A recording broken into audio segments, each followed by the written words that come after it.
말라기서를 우리가 읽게 되었습니다. 이 말라기서는 구약 성경의 마지막 책입니다. 그리고 실제로 구약에 있는 선지자 중에 가장 마지막에 활동한 선지자라고 할 수 있겠습니다. 그런데 참 흥미로운 게 말라기서의 시작이 1장 1절을 한번 보면요. 여호와께서 말라기를 통하여서 이스라엘에게 말씀하신 경고라 이렇게 얘기하고 있는데요. 한마디로 이게 어디 출신 성분인지 전혀 모릅니다. 보통 이제 선지서에 선지자들이 나올 때 누구의 아들이라던가 아니면은 어느 지방에 사는 사람이라던가 이런 얘기가 나오는데 그냥 떨컥 그냥 말라기를 통하여서 말씀하셨다라고 얘기를 합니다. 그리고 그 말씀이라는 이 경고라는 이 단어가 이 마스다라는 단어인데요. 이게 한마디로 그 어떤 뜻이냐면 그 요즘으로 말하면은 그 택배예요, 택배.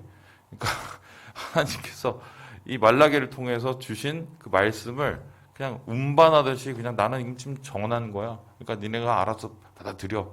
이런 정도의 얘기인 거예요. 그러니까 이 사람이 도대체 어디 출신일까? 미스테리로 계속 남아왔어요.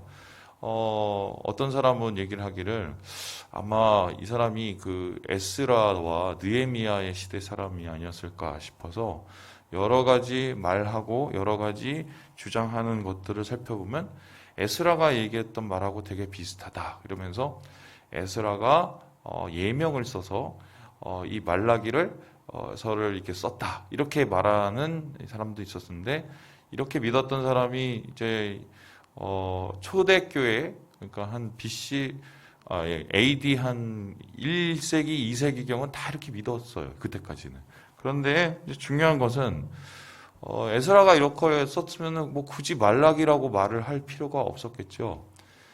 이 사람이 우리가 어떤 사람인지는 잘 모르겠으나 이 말라기라는 이름 속에서 우리가 분명한 이 사람의 사명을 보게 됩니다.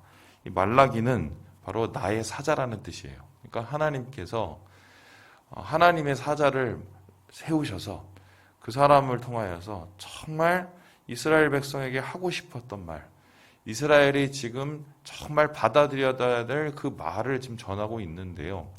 그럼 이 말라기를 통하여서 하나님이 우리에게 보내시는 택배, 이스라엘에게 보내시는 택배는 도대체 어떤 내용이었을까 보면요. 오늘 말씀을 보면 굉장히 좀 심합니다. 우리 함께 10절의 말씀을 같이 한번 읽어보겠습니다. 10절의 말씀입니다. 시작. 만군의 여호와가 이르노라 너희가 내 제단 위에 헛되이 불사르지 못하게 하기 위하여 너희 중에 성전문을 닫을 자가 있었으면 좋겠도다. 내가 너희를 기뻐하지 아니하며 너희가 손으로 드리는 것을 받지도 아니하리라. 아멘. 마이크 조금 조절해 주세요. 보니까요, 지금 성전문 닫아라 이렇게 했어요. 성전문 닫아라. 여러분 여기서 성전문 닫으라는 게 이 한마디로 어떤 뜻이냐면 나 니네 예배에도 나 안 받을 거야 이런 뜻인데요. 충격적인 것은 하나님께서 성전문을 닫으라고 말하는 그 성전이 어떤 성전이냐? 이스라엘 백성들이 정말 죽기 살기로 애써서 지은 성전이었어요. 지금 이 시대가 어느 시대냐면 바벨론 포로기 이후의 얘기입니다. 그러니까 이스라엘 백성이 잘못 많이 해갖고 바벨론으로 끌려갔어요. 그리고 그 끌려간 바벨론에서 어떻게 됐습니까? 70년 동안 엄청 종살이를 하고 힘들어 하다가 하나님께서 그 유예 기간이 끝난 다음에 이스라엘 백성을 극적으로 다시 예루살렘으로 돌려보내셨단 말이에요.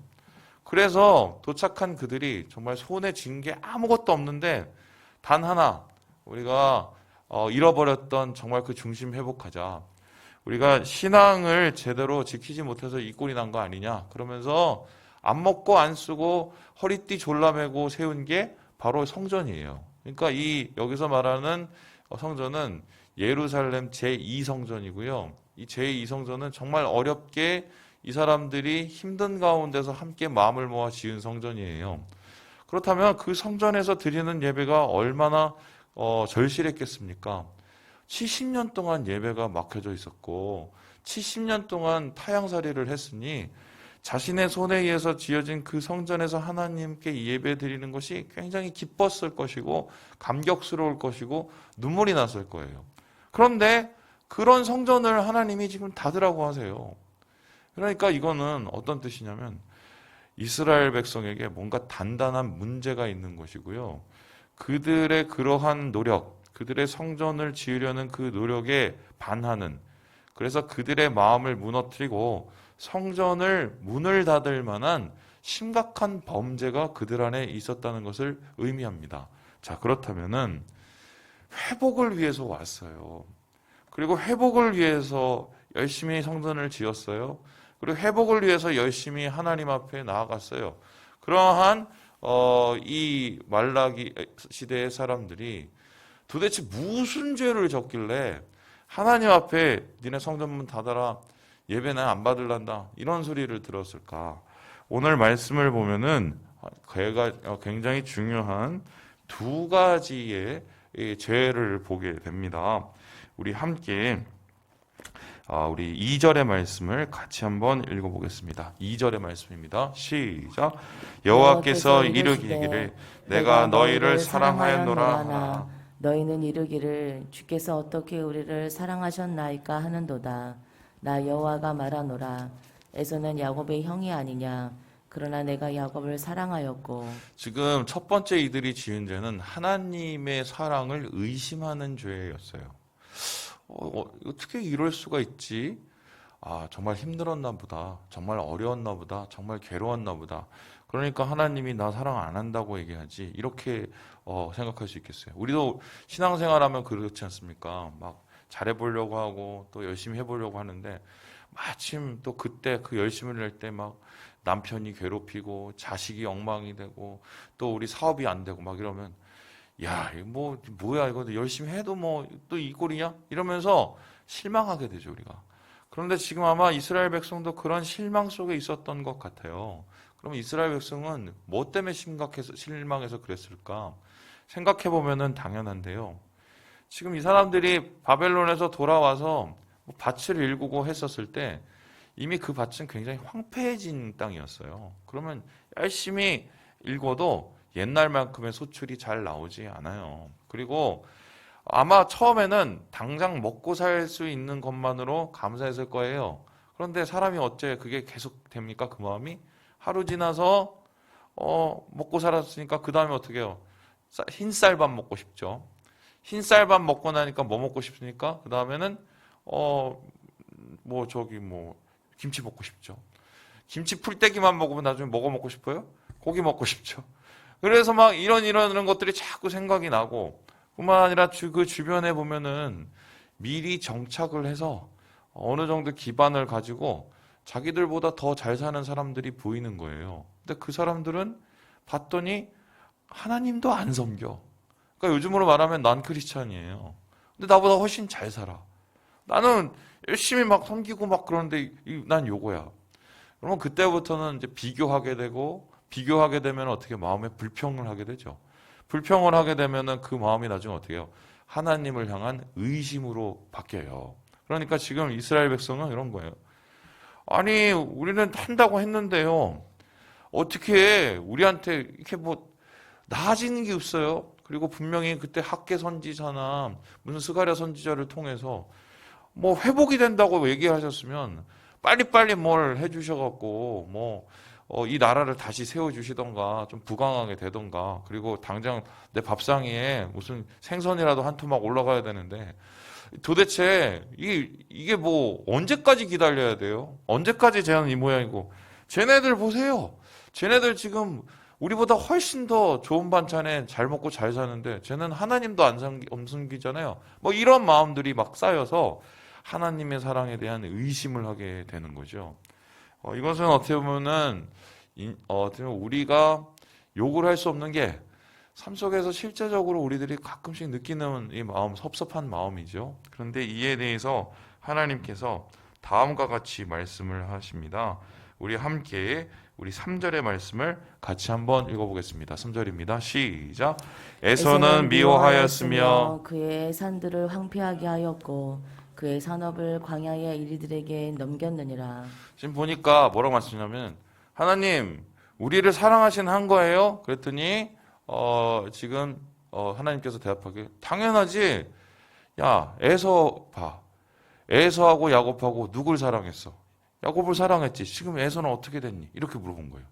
왜 그러면 하필이면은 에서 얘기를 꺼내셨을까? 이게 이제 역사적 이 배경이 있는데요.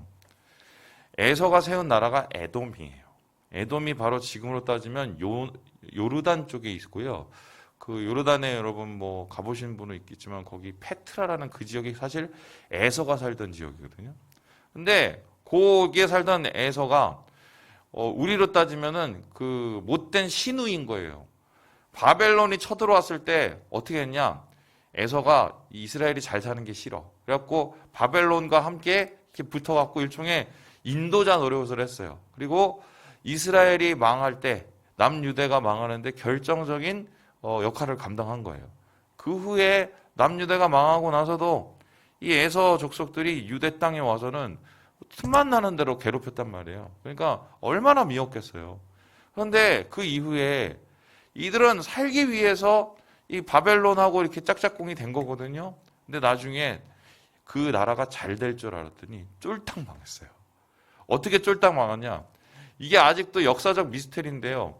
이 나바티안이라는 이 부족이 갑자기 와갖고 이 에돔이라는 나라를 완전히 쑥대밭을 만들어버리고 엉망진창을 만들어버려요.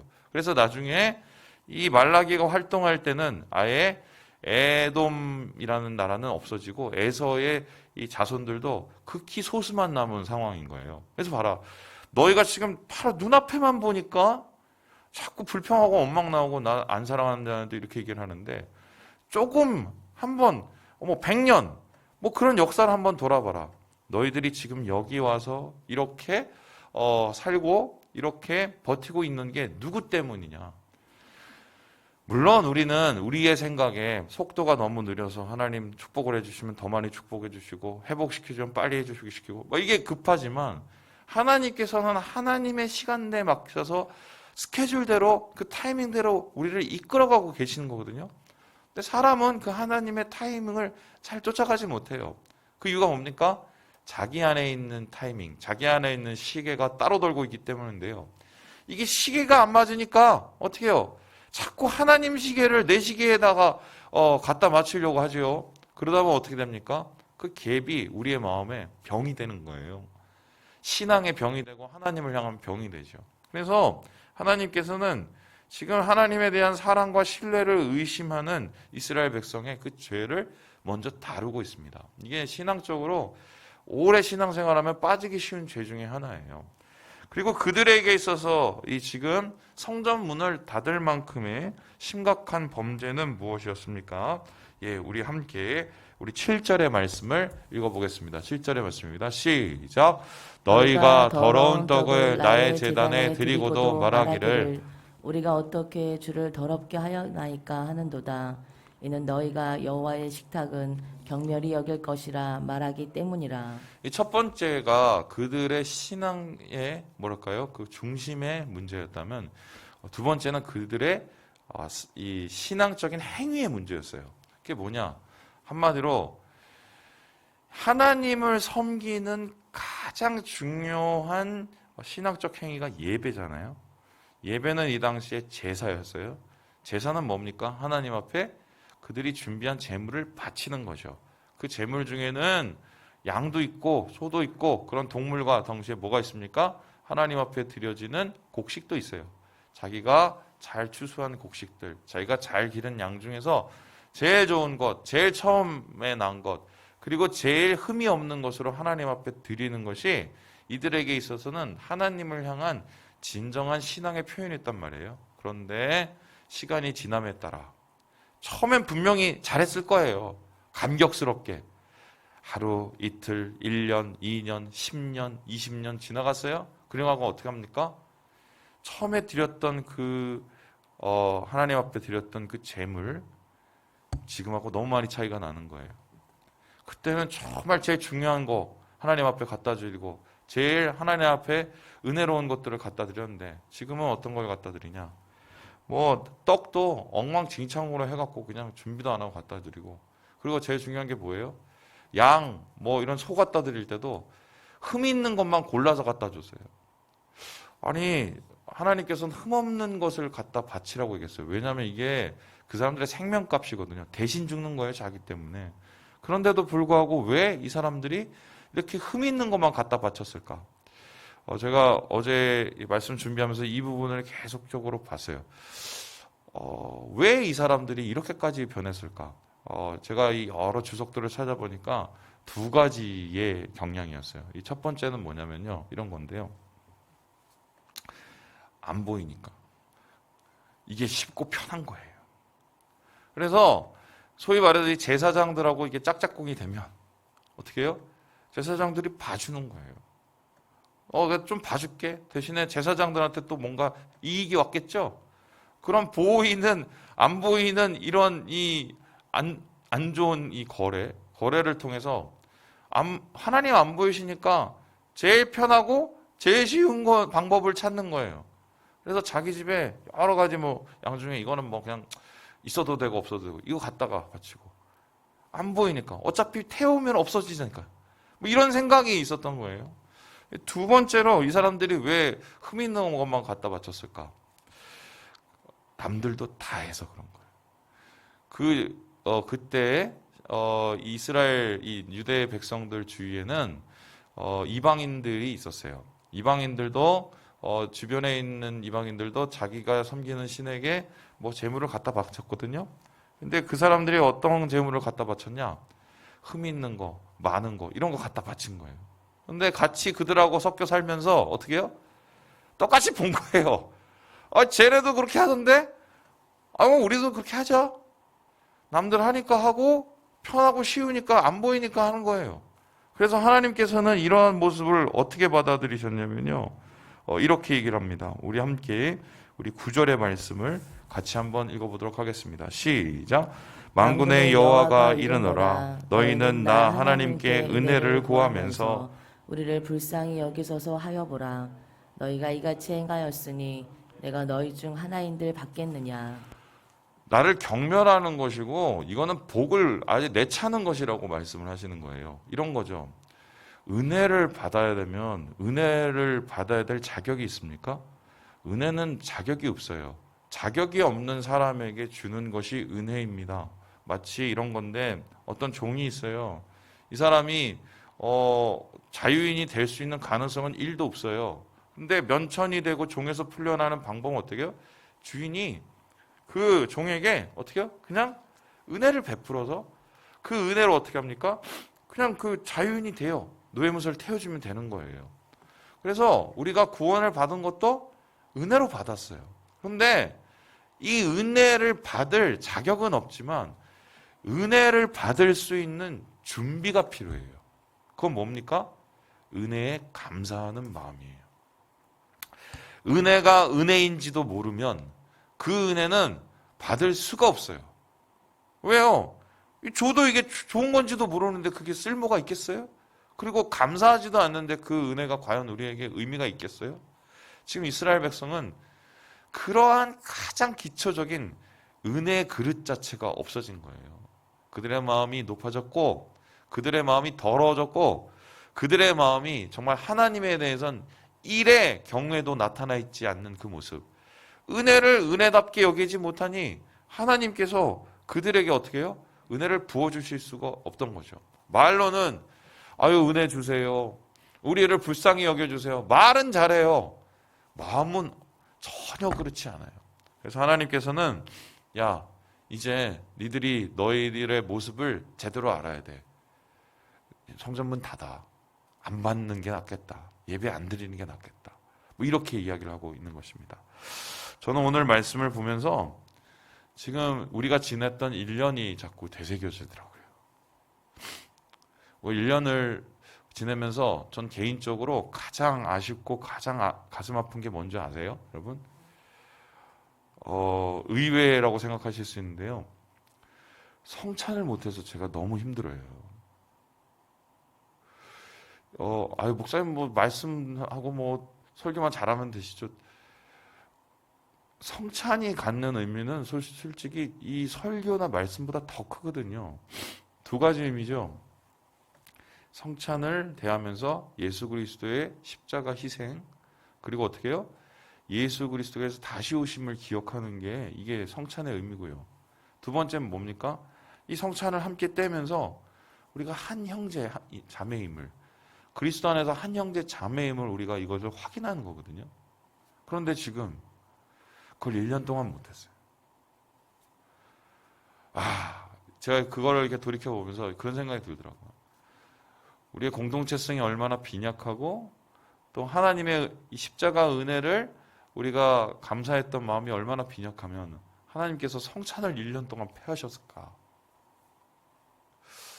여러분, 그런데 오늘 이 말씀은 사실 굉장히 중요한 하나님의 숨은 의도가 감춰져 있어요. 자, 보세요.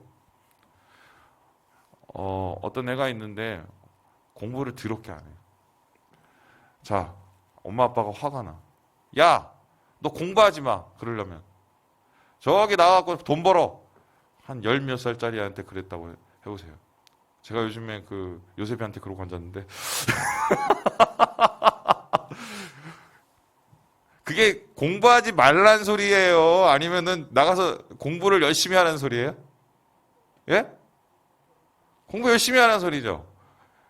야, 성전문 닫아. 성전문 닫고 나가 그냥 아무것도 하지 말란 소리예요? 다시 열심히 예배드리고 은혜 받으란 소리예요? 당연하죠.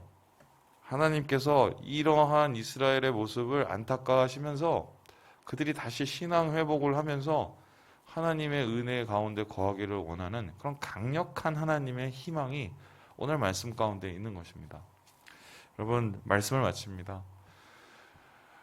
시간이 오래되면 실망해서 신앙이 해이해지고 중심이 상할 수가 있어요.